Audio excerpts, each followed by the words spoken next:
Hey kids. So, it's been a while. It's been a long time, actually. Um, yeah. So, I guess I should start off by saying, where have I been? What have I been doing? What do I plan on doing? Etc. Oddly enough, sometime in 2021, I was actually offered by James, also known as Hot Cider, to join his 1 minute remaining project. And it was going well for me. I was able to start the project. However, about halfway through the project, I had a pretty bad mental breakdown.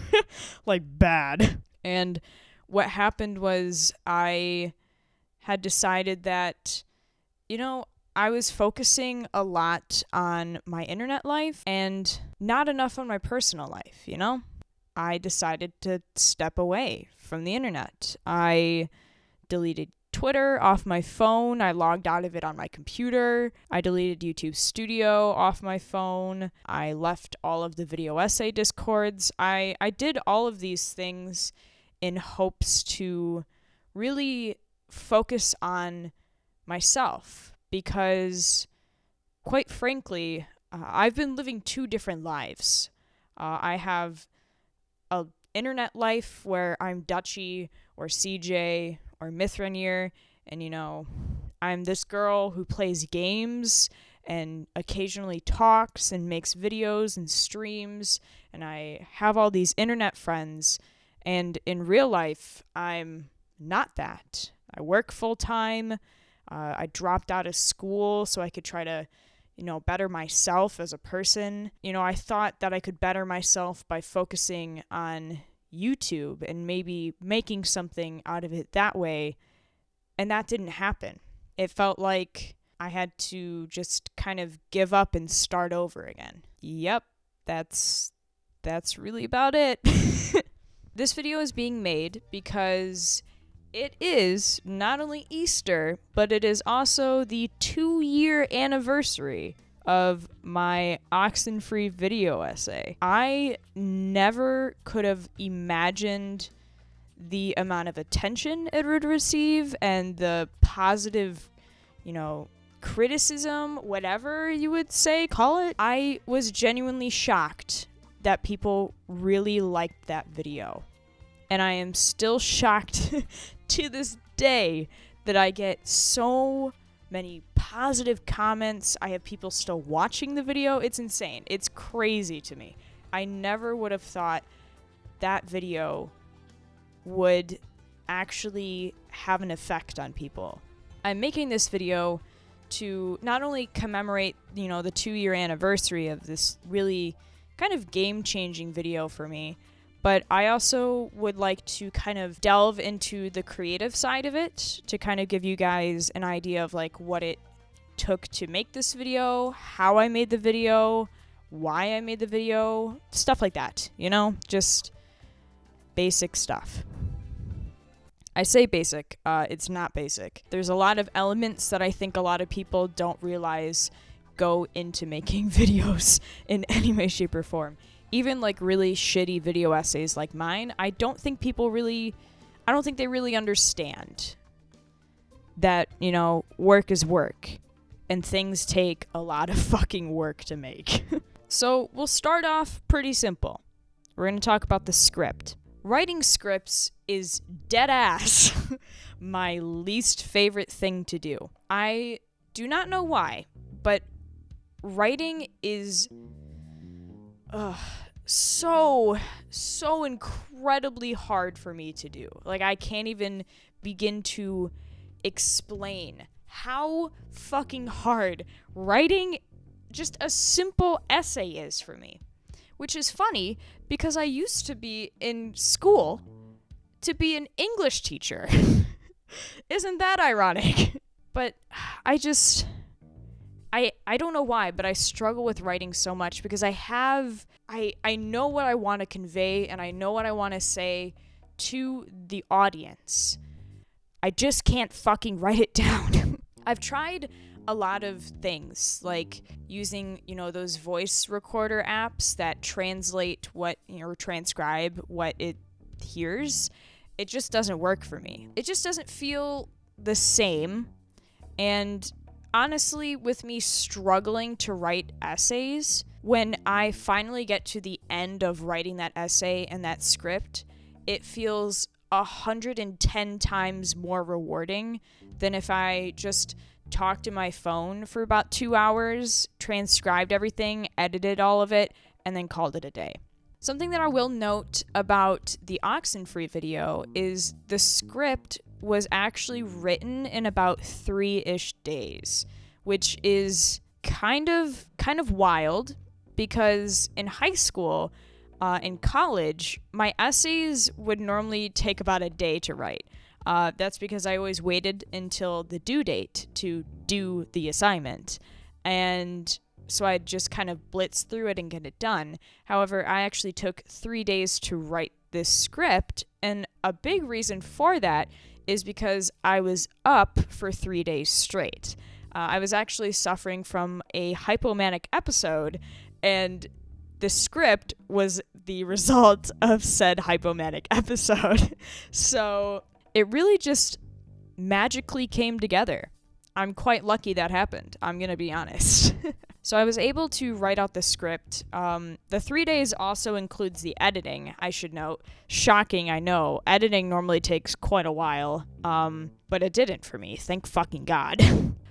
It's just, I am dumbfounded that I was able to write that script so quickly, because my journey video also took about 4 days to write, and the same thing happened there. And my I Hate Platformers video took about a week to write, and I didn't suffer from mania during that one. It was more along the lines of, it was actually something I was interested in talking about, and I was able to write it well, surprisingly. The Oxenfree video, I'm surprised that I even got through that script. A big reason for that is just because of talking about the psychology elements. You see, when I was in high school, my career path was I was going to go into the psych field and most likely become a psychiatrist. So I have quite an extensive knowledge of psych. And I decided to use that. Crazy, right? Using my education for something. How fucking wild is that, right? So I decided to try to use stuff that I learned from the several semesters that I had taken for psychology, and I decided to integrate it into a game that I had played a very long time ago. And I decided to do Oxenfree because I felt like no one really talked about what I had seen. And what I had seen was the 5 stages of grief. Even when I played it when it first came out, I was like, wow, everyone just kind of represents something. I really saw the message of how grief affects people, and that no matter what, you can't change the past. And even though the past is horrible, it's what's happened, and it's something that you have to live with, and your life isn't going to be perfect because of that, but it's okay. Things happen, and it's really up to you to figure out how to move on from it. And I really thought the only video that came to mind that got a substantial amount of attention was Nick Mo's old essay on the game, which isn't to say that there aren't other essays. I found plenty, and I know that I cited those videos in my description of that video. It was just not a game that was covered as much, and I didn't understand why. It was an incredible, and it still is an incredible game, and I'm glad it's getting a sequel. Don't know when it's, gonna come out or when it's gonna happen, but, I felt like I had to say my piece on it and really talk about it. It deserves that, at the very least. And I hope Night Studio knows that.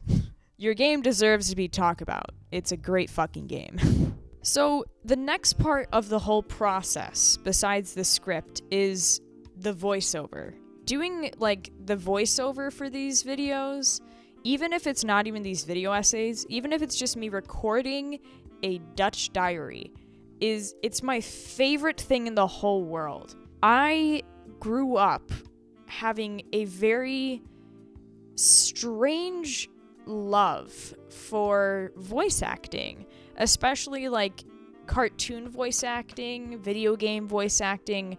It's a very powerful element of media that I think a lot of people overlook, because your voice conveys so much emotion, and being able to change your voice to these different accents or character stereotypes, or just with these certain types of tones, it's incredible. It really changes a person, a character.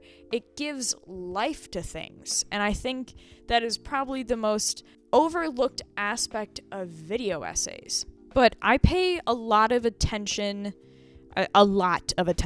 more attention than I really should, to how I talk in my video essays. And when I read the script, I really, really want the right emotion to be conveyed to the viewer when I say a sentence. If I want the viewer to know that I'm joking, I will fucking let them know. I want to be able to direct the viewer properly while just talking, without even have to see me. I want you to be able to know what I feel and how I think you should feel. Okay? And then, of course, after doing the voiceover is by far the literal worst aspect of voiceover, and that is editing the voiceover and editing the audio. That is by far the worst part of doing the video. Besides making the script, listening to you talk over and over and over and over again, it gets so tiring so fucking quickly. Like, obviously, I personally study my scripts so that I know exactly how I'm supposed to feel. I read my scripts like a theater major would. I study the shit out of those so I can almost recite it off the top of my head. Having to listen to that rehearsal over and over and over and over, it gets fucking boring really quick. However, the other side of it is I can now start the video editing process. I am still pretty beginner level when it comes to video editing. I have a basic understanding and grasp of video editing. The issue is I personally struggle with conveying my thoughts and emotions visually. I can do it auditorily, clearly. Visually, I definitely struggle, which is odd because with the amount of film video essays that I've watched about transitions and cuts and whatever the fuck, you would think that I would have learned something by now. But the issue is using video games to talk about a topic is hard. You know, having the exact moment from that video game play at that exact second in the video is not only overtly time consuming, but it's also draining to have to do that over and over and over again just to make like a 15-minute video. And then I see people like Racevic who makes 30 to hour-long minute videos, and then that's not even to mention fucking Joseph Anderson, who I still go back and watch his fucking Witcher videos, and I am so excited for when he releases the Witcher 3 video that's gonna be more exciting to me than Breath of the Wild 2, and that's saying a lot. But I love video editing just because you can see everything starting to come together. And that's the greatest feeling ever. My favorite thing in the world was finishing a video, and then I would hop on Discord with my internet friends, and I would stream my Adobe Premiere. I would just show them the video, like listening to them respond back and be like, oh, that was so cool. Like, oh, that was really great. That makes me feel awesome. I actually feel happy when that happens. I am not happy ever at any time. So that brings me a lot of gratitude that like people actually enjoy my work, and then I export it, and then I move on to making a thumbnail and choosing a proper title for the video. The thumbnail was actually very easy to make. I have more experience with Photoshop and basic graphic design principles than I do with video and audio editing. Something that's interesting about thumbnail design is you want to have your thumbnail be eye-catching, but the issue is you also have to have text that conveys a brief idea of the video. Like, I think people really underestimate how difficult it is to make a good-looking thumbnail. There's a reason why people call James the thumbnail king, and that is because all of his thumbnails look really good while being able to convey the general idea of the video. So that's really all I have on like the actual video making process side of things. Something that I do want to talk about is where the video came from. And I mean like why I made that video. Besides wanting to talk about a game that I really loved and I thought was fantastic and was so underrated, it was also because I myself was going through one of the worst times of my life, like without a doubt. So when I made the video, we were about a month into the global pandemic, and the thing is that wasn't even the worst part of my life. My worst part of my life was the entire year previous and would continue all the way through 2020 essentially. And it was mainly due to the fact that I was suffering from a very severe psychotic episode. Like, it was surprising to many, many people that I survived. I know that sounds so sad, heartbreaking, and just horrible to hear, but it's the truth, unfortunately. At the time, I hadn't lost anyone to death, like the hands of death, whatever, but I had lost someone that I loved, and that was my best friend. When you go through a psychotic episode, it changes and it's different for everyone, obviously, but for me, I was always disassociating. I often didn't know where I was, what day it was, what week it was, month. I didn't know where I needed to go, what I needed to do. It always felt like I was outside of my own body and just watching me do everyday things. It was frightening, especially since there'd be these moments where all of a sudden I would wake up. It was like, what did I do? Why would I do these things? Why would I say these things? Something that was a huge issue for me is I had really bad impulse control. And on top of that, I was very emotionally unstable. And those two things do not go well together. I oftentimes lashed out at people. I will admit, I was a verbally and emotionally abusive person at that time. It's taken a long time to admit that I was an abusive person and I was an abuser, but I was. That's the bottom line. You know, much like the message that Oxenfree conveys, that, you know, your past has happened and you can't change it no matter how much you want to. That is the truth. I was a horrible, shitty, monstrous person at this time of my life, and I had lost my best friend because of it. And that was devastating, world-changing, life-changing, honestly. Because not only did I lose my best friend, I lost all of my friends as well.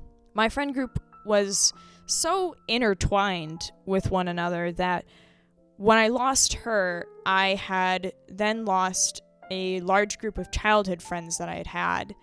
And then from there, I lost my childhood best friend because he was dating one of my childhood friends, etc. So it was just like, it was like a domino effect, essentially. And I was ostracized from my friend group for obvious reasons. And the best way that I can describe the whole time was I was so alone. I was so alone. I was so lonely. I had no one to talk to. You know, I was in therapy, but therapy wasn't helping. I was on medication, and I had switched my medications about 4 times because treating bipolar is a literal bitch. And on top of that, I was literally psychotically breaking. So it wasn't like it was going to do anything. And it was a bad time all around. To put it just like very plainly, it was a shit time. Looking back on it, I would not want a single person ever to have to experience the things that I felt at that time in my life. That is how horrible it was. I remember just sitting down one day and I decided to replay Oxenfree, and I connected with it. And I had remembered that, years prior, that I had come up with the idea that, many of these characters represent forms of grief. And I finally decided, while I was in this horrible manic state, to sit the fuck down and try to do something with my life for 2 fucking seconds. To know that people appreciated me and appreciated the work and the words that I said, even when I was at the lowest point of my life, even when I was this disgusting human being. It means the world to me that my video meant something to someone. And I'm very thankful for that. I'm beyond grateful for that. So, I really don't want to cry on camera. Sorry. So, yep. That's the video. Glad you came around. I know that many of you are probably like, oh, so are you making more videos in the future? And I'm going to be honest with you, I don't know. I don't know. My videos came about because I just randomly fucking made them. The same could apply, that I just might randomly drop a video. I don't know if I will make a anniversary video for my journey video, and I definitely will not be making a anniversary video for the I Hate Platformers video this year.